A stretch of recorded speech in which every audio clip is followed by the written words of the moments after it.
저는 서울에 거주 중인 30대 초반 여성입니다. 직장은 서울에 있고 남편은 경기도 외곽으로 출퇴근 중입니다. 남편은 시아버지가 운영하는 회사에서 시아버지를 도와 함께 사업을 운영하고 있고 저는 대기업을 다니고 있습니다.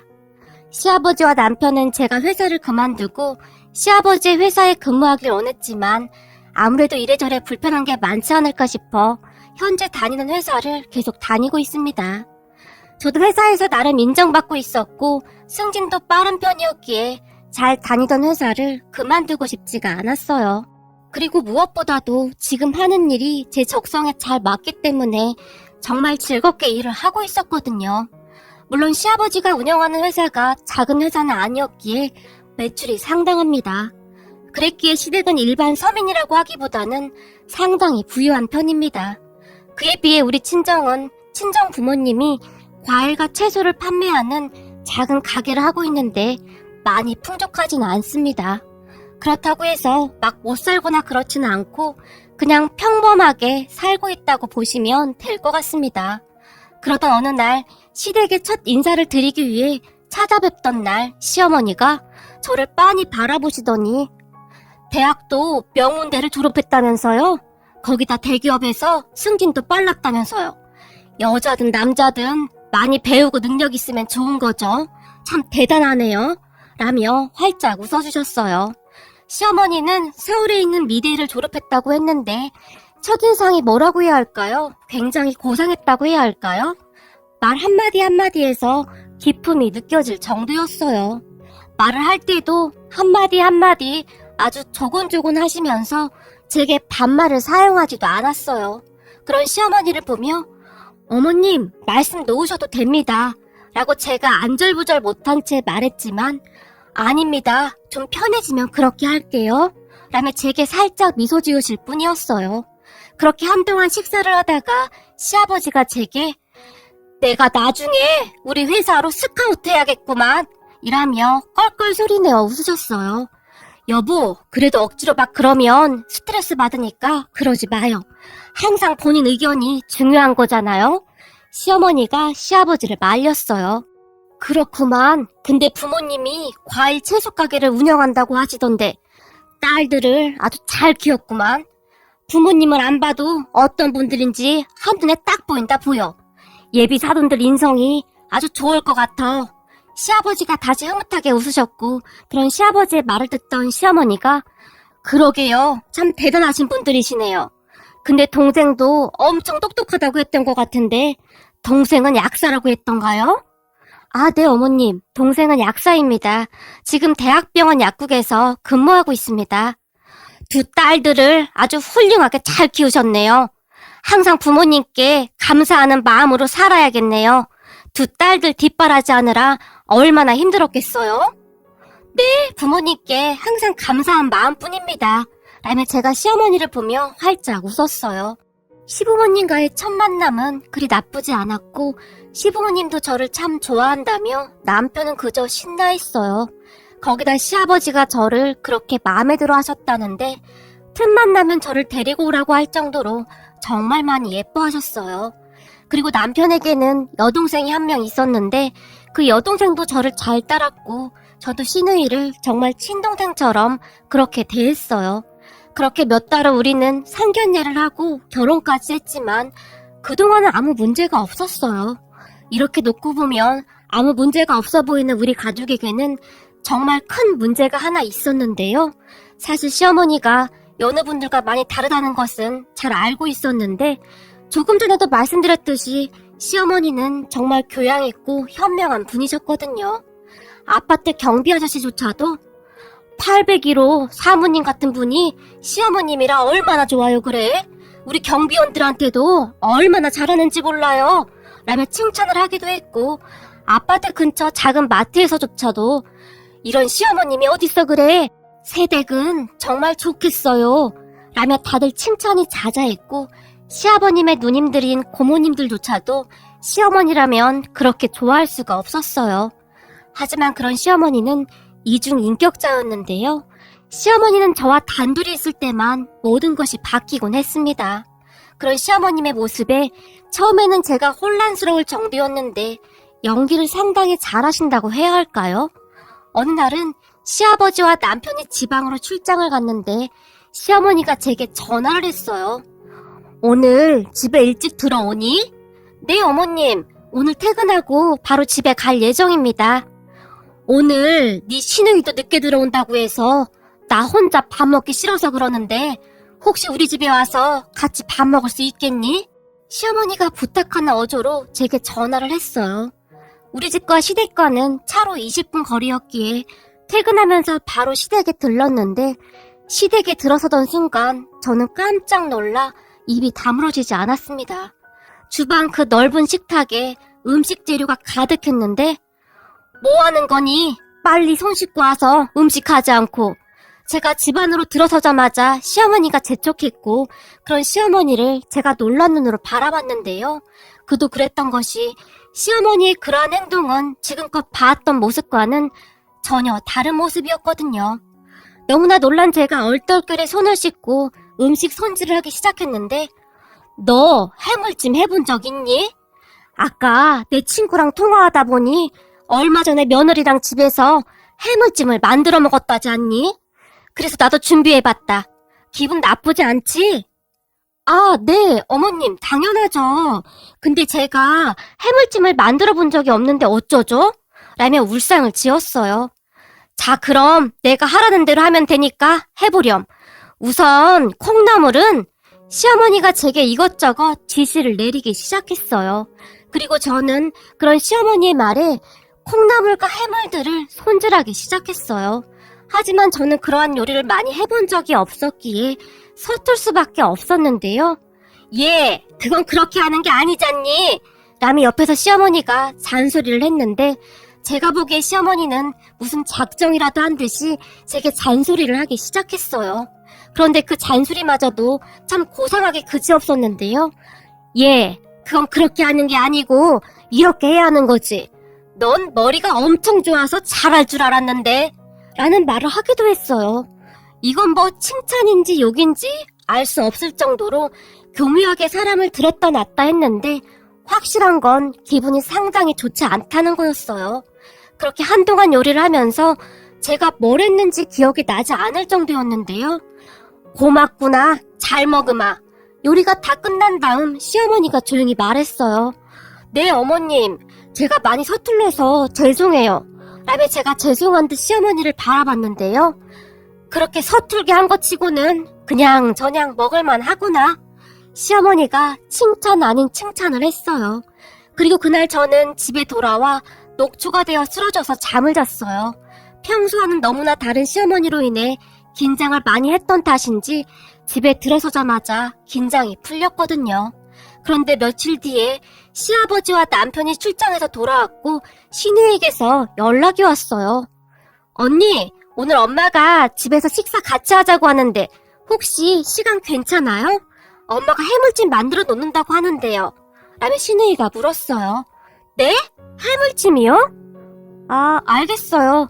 저 퇴근하자마자 바로 갈게요. 근데 저 퇴근해서 바로 가도 차 막혀서 그렇게 일찍은 못 갈 것 같은데 어떡하죠? 제가 긴장한 채 시누이에게 물었어요. 당연하죠. 언니는 천천히 와도 돼요.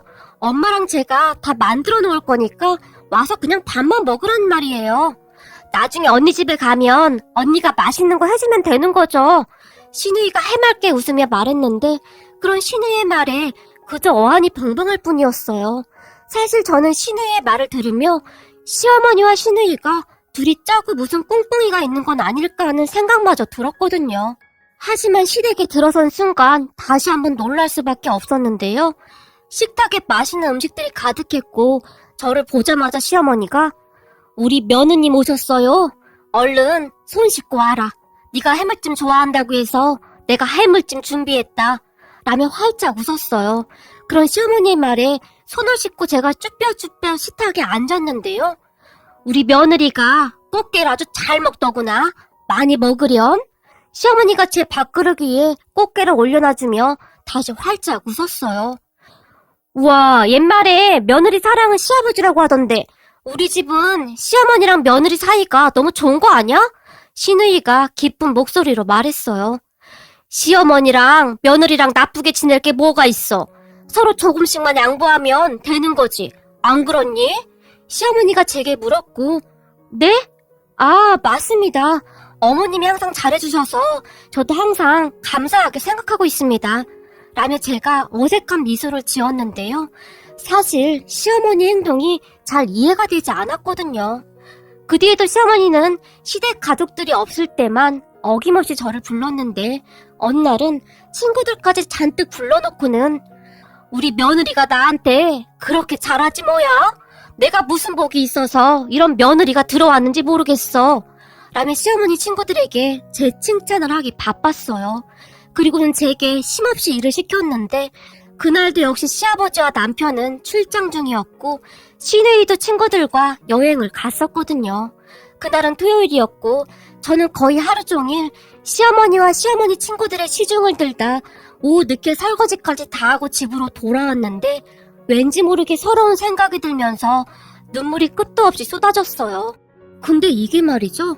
제 친구들에게 듣기로는 친구들 시어머니들은 앞뒤가 다르지 않게 한결같이 시집살이를 시킨다고 하는데 우리 시어머니는 전혀 다른 분이셨기에 어디에다 말할 수도 없었는데요. 어느 날은 엄마에게 전화를 해서는 엄마, 우리 시어머니 말이야. 좀 이상한 것 같아. 라며 제가 말을 꺼내기라도 하면 네가 아주 배가 불렀구나. 요즘 네 시어머니 같은 분이 어딨다고 그러니? 사람 고상하지 예의 바르지. 얼마 전에 우리 집에 한우 세트도 보내지 않았겠니? 백화점 갔다가 너무 좋아서 생각나서 보냈다고 말이야. 세상 천지에 그런 시어머니가 어딨어. 그러니까 잔말 말고 시부모님한테 잘해. 라며 저를 나무랄 뿐이었어요. 그쯤에서 저는 정말 정신이 아득하기까지 했는데요. 마치 제 머리가 어떻게 된 게 아닌가 싶을 정도였거든요. 엄마 말대로 제가 정말 못돼서 그렇다는 생각까지 하게 될 정도였는데 언젠가 어떤 분 사연을 들으며 도대체 왜 그렇게 당하고만 있을까 했었는데요. 제가 그러고 있더라고요. 그러니까 한마디로 시어머니의 우아하고 고상한 거짓말에 제 정신이 왔다 갔다 했다고 보시면 될 것 같네요. 그렇게 하루하루 정신없이 보내고 있던 어느 날 신우이가 우리 집에 찾아왔어요. 언니, 어제 우리 집에 왔다 갔다면서요? 네, 어머님이 부르셔서 잠시 다녀왔어요. 근데 아가씨가 어떻게 알았어요? 제가 물었는데요. 이게 욕실에 있더라고요. 이거 언니 거잖아요. 제가 언니 생일 때 선물로 드렸던 거라 바로 알아봤어요. 신우이가 제게 손목시계를 건넸어요. 아, 어제 바빠서 제가 두고 온 모양이네요. 이 시계 내가 엄청 아끼는 건데 진짜 정신이 없었나 보네요. 저도 모르게 그 말이 제 입에서 튀어나와 버렸어요. 바빠요? 뭐가 바빠요? 우리 집에 와서 언니가 할 일이 뭐가 있다고 바빠요? 아니, 그게 그냥 어머님이랑 이것저것 하느라 그냥 별일 아니었어요. 제가 말을 돌려버렸고 아빠랑 오빠도 없는데 언니 혼자 우리 집에 와서 할 일이 뭐가 있어요? 아, 그냥 어머님 심심하다고 하셔서 아버님이랑 아가씨 없을 때 가끔 가서 같이 식사하고 그랬어요. 별거 아니에요. 라고 제가 말했어요. 아, 그렇구나. 다음에는 저 있을 때 와요. 그래야 언니랑 수다도 좀 떨고 하죠. 신우이가 해맑게 웃었어요. 알겠어요. 근데 아가씨도 바쁘고 저도 바쁘고 하니까 그렇죠 뭐. 라며 제가 신우이를 보며 활짝 웃었는데요. 제가 보기에 시댁 가족들은 시어머니 행동을 전혀 모르는 듯해 보였어요. 그리고 그 뒤에도 시어머니는 저를 몰래 수시로 불렀는데요. 어느 날은 커튼 세탁한 지 오래돼서 그러니까 커튼 좀 세탁해주겠니? 커튼이 꽤 비싼 거라 손빨래를 해야 하거든. 이라며 제게 커튼 세탁을 시키기도 했고 또 어느 날은 찬장 안에 있던 그릇들을 다 꺼내서 다시 닦게 하기도 했어요. 그리고는 시아버지와 남편이 있는 자리에서는 내가 이거 너 주려고 샀다. 너 요즘 보니 살이 너무 많이 빠진 것 같구나? 라며 홍삼 세트를 주기도 했는데 그때쯤에는 진짜 미쳐버리겠더라고요. 그런 시어머니의 모습을 보며 남편은 그저 와, 세상에 며느리를 이렇게 생각해주는 시어머니가 어딨어? 우리 엄마 진짜 대박이다. 엄마 진짜 고마워요. 라며 신이 나 있었어요. 그랬기에 제가 남편에게 더욱더 아무 말도 하지 못했는데요. 말해봤자 가족들이 저를 이상한 사람 취급할 게 뻔했으니까요. 그러던 어느 날 집안이 발칵 뒤집어지는 일이 일어났는데요. 시아버지가 제게 오늘 저녁에 퇴근하고 집으로 바로 오거라 라며 전화를 했어요. 제가 뭐라고 물을 틈도 없이 전화를 끊어버리셨는데 뭔가 분위기가 심상치 않아 보였어요. 그런 시아버지의 목소리를 들으며 제가 무슨 잘못을 했나? 걱정도 되고 해서 시누이에게 전화를 해봤는데요. 언니, 그냥 이따 와서 들으시는 게 나을 것 같아요. 라는 말만 할 뿐 다들 말을 아끼는 듯 했어요. 그리고 그 순간 혹시나 시어머니가 저에 대해 안 좋게 말을 한 것은 아닌가 하는 생각마저 들었는데 워낙 앞뒤가 다른 분이었으니까요. 잠시 뒤 시댁에 도착을 해서 문을 열고 들어갔는데 가족들이 다 모여 있었고 저를 본 시아버지가 새아가는 여기 와서 앉거라 라고 말했는데 화가 많이 난 목소리였어요. 그런 시아버지의 말에 마치 제가 죄인 마냥 고개를 푹 숙인 채 소파에 앉았는데요. 네가 뭘 잘못한 게 있다고 고개를 숙이고 있어? 네? 그게 무슨 말씀이신지. 너 그동안 아무 말도 안 하고 왜 참기만 한 거니?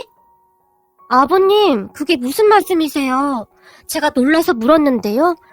아버님 옆에 앉아있던 시어머니가 내가 다 잘못했어요. 내가 생각이 짧았어요. 라며 고개를 푹 숙이고 있었어요. 당신은 조용히 하고 있어. 알고 봤더니 당신 참 무서운 사람이었구만. 이런 당신하고 한평생을 살았다는 게 소름이 끼칠 정도야. 시아버지가 집안이 떠내려가라 소리를 질렀어요. 그렇게 잠시 후 이유를 알게 되었는데 알고 보니 모든 것을 시누이가 계획했다고 합니다.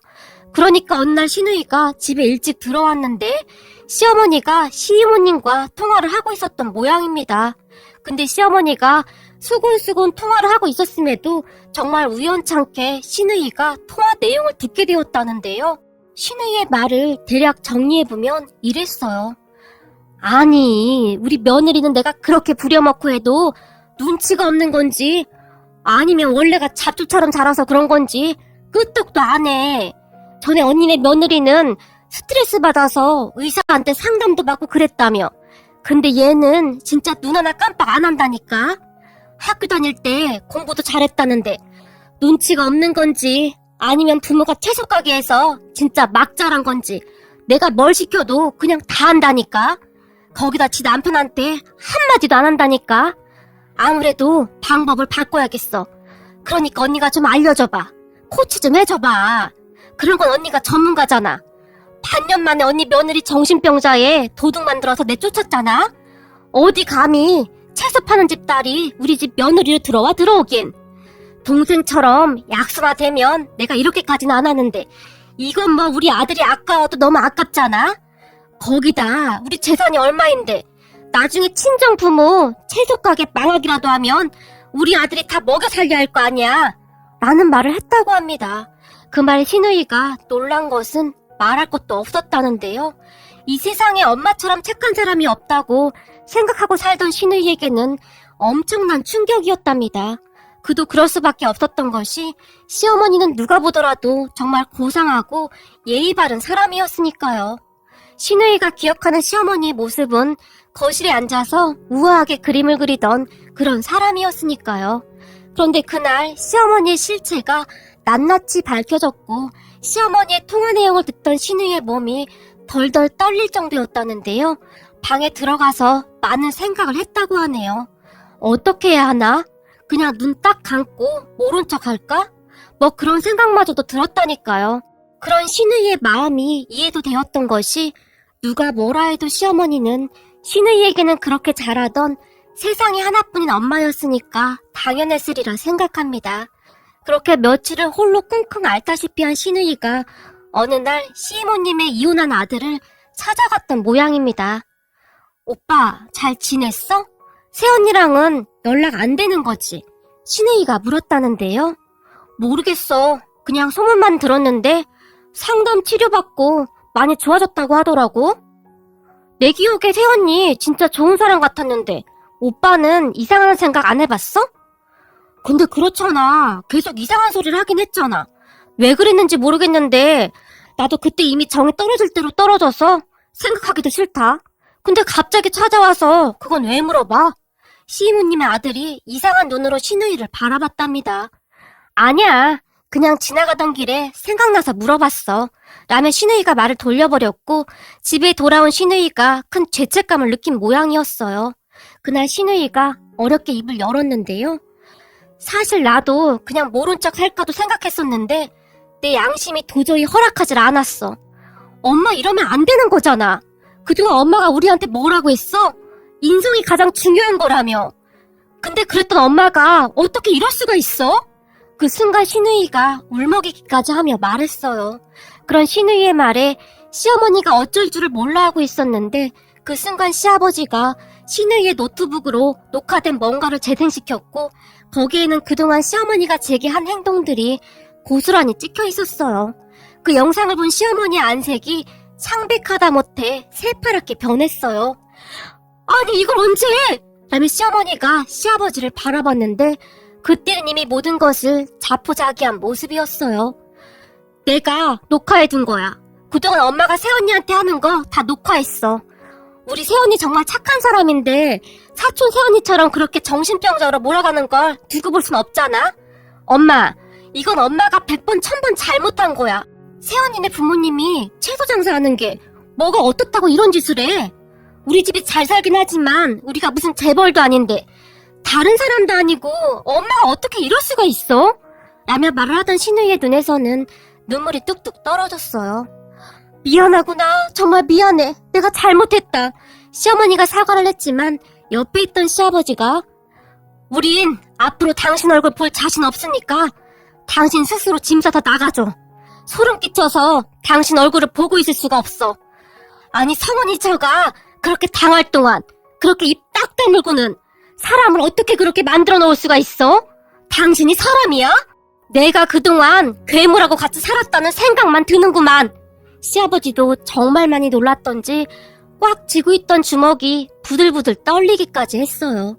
그렇게 알고 봤더니 뭔가 이상한 것을 느꼈던 신우이가 집안 구석 눈에 잘 띄지 않는 곳에 전에 쓰던 스마트폰을 이용해서 CCTV 대신 설치했던 모양인데 휴대폰 가게를 운영하던 신우이 친구가 요즘은 세상이 좋아져서 핸드폰에 어플만 깔면 CCTV로 얼마든지 이용할 수 있다고 알려줬다고 하네요.